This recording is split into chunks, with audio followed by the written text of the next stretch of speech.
បាទជំរាបសួរបងប្អូនទាំងអស់គ្នាថ្ងៃនេះផងដែរខ្ញុំជាមួយនឹងសហការីបានមកដល់ភូមិសុភីឃុំកន្ទាំងស្រុកប្រាសាទបាគងខេត្តសៀមរាបនៅក្នុងភូមិសុភីនេះបច្ចុប្បន្នយើងមានប្រជាជនរស់នៅជាង300គ្រួសារហើយនេះនៅពីក្រោយខ្ញុំនេះគឺជាគ្រួសារមួយទៀតហើយដែលទទួលបានកម្មវិធីសាងសង់ផ្ទះពីអង្គការស្នាក់នៅស្ម័គ្រចិត្តជួយបង្រៀនហៅកាត់ថា AVTO បាទនេះគឺជាផ្ទះបាទដូចបងប្អូនឃើញនៅខាងក្រោមខ្ញុំហ្នឹងគឺយើងសាងសង់ផ្ទះធ្វើពីសសរថ្មបែបនេះហើយ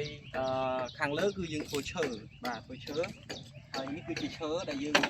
ទិញសម្រាប់ត្រៀមរៀបចំសម្រាប់ការសាងសង់នេះហើយផ្ទះនេះគឺយើងមានទាំងអស់3ជួរសសរមួយជួរ3ចឹងទាំងអស់9ប៉ុន្តែដោយសារតែយើងផ្ដល់បរិភាគឲ្យម្ចាស់ផ្ទះគាត់អាចចូលរួមជាមួយនឹងកម្មវិធីផ្ទះស្តង់ដាររបស់យើងដើម្បីពង្រីកទំហំឬក៏ចំណុចណាផ្សេងទៀតដែលគាត់ចង់បានដើម្បីឲ្យផ្ទះហ្នឹងកាន់តែមានសុខភាពទៅតាមអ្វីដែលគាត់ចង់បានក្នុងករណីគាត់មានលទ្ធភាពអញ្ចឹងដោយគ្រួសារនេះគាត់ថាគាត់មានលទ្ធភាពបន្ថែមលុយមួយចំនួនទៀតទៅលើកញ្ចប់ស្តង់ដាររបស់យើងអញ្ចឹងទៅគឺគាត់បានបន្ថែមសសរ3ទៀតនេះសសរនៅខាងក្រោយនេះអញ្ចឹងធ្វើឲ្យផ្ទះរបស់គាត់នេះកាន់តែធំបាទកាន់តែធំអញ្ចឹងនេះគឺជាគ្រួសារដែលថ្មីថ្មោងទេគាត់តបរៀបការបាទហើយគាត់បានបែកពីឪពុកម្ដាយរបស់គាត់មកនៅខាងនេះឪពុកម្ដាយរបស់គាត់ចែកឲ្យអញ្ចឹងយើងបានធ្វើបន្ទប់ទឹកបាទយើងបានធ្វើបន្ទប់ទឹកឲ្យគាត់មួយហើយនឹងដងស្នាប់ខ្នាតតូចលក្ខណៈគ្រួសារនៅខាងមុខនោះហើយបន្ទាប់មកទៀតនេះគឺយើងបានផ្ដល់ផ្ទះជូនគាត់ដើម្បីសម្រួលដល់ការរស់នៅរបស់ពួកគាត់បន្ថែមហើយនៅខាងមុខនោះគឺជាផ្ទះចាស់ដែលគាត់បែកពីឪពុកម្ដាយរបស់គាត់មកគឺគាត់នៅខាងមុខហ្នឹងតែឡើយនេះគាត់ទទួលបានផ្ទះនេះដើម្បីរស់នៅឲ្យមានសុវត្ថិភាពជាងមុនបាទតាមរយៈការប្រម៉ែប្រមូលជាងគោជំនួយ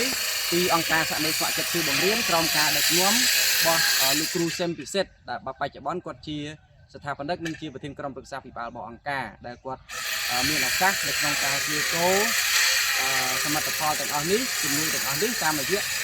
ការងាររបស់គាត់បច្ចុប្បន្នបាទអញ្ចឹងសូមអបអរសាទរសម្រាប់គ្រួសារថ្មីផងនេះផងដែរបាទហើយខាងក្រោយនេះគឺក្រុមជាងបាទសូមជម្រាបបងប្អូនផងដែរថាក្រុមជាងសាងសង់ផ្ទះរបស់យើងបច្ចុប្បន្នគឺយើងមាន2ក្រុមបាទមួយក្រុមគឺមាន4នាក់គឺសិតតែជាអ្នកជំនាញបាទហើយគាត់ធ្វើសហការជាមួយនឹងអង្គការរបស់យើងនេះគឺច្រើនផ្ទះមកហើយបាទហើយផ្ទះមួយគឺគាត់ចំណាយពេល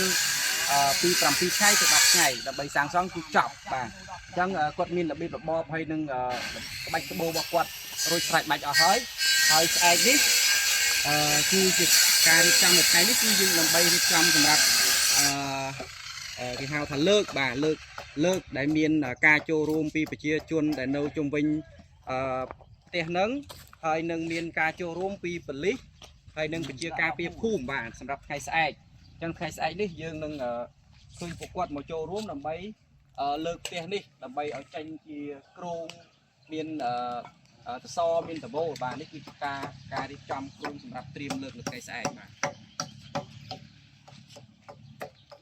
និយាយទៅគឺក្រុមជាងនេះគឺជំនាញណាបាទរហូតដល់ធ្វើការមិនបាច់ពាក់អាវក៏បានដែរគឺគាត់ធ្វើការបាទបាច់មានអាវមានអីក៏អាចចូលរួចដែរគឺជំនាញមកបាទលោកស្រីដែលបានតាមដានទស្សនាហើយស្វែងយល់បន្ថែមពីកម្មវិធីទាំងអស់របស់អង្គការ AVTO បាទសូមអរគុណ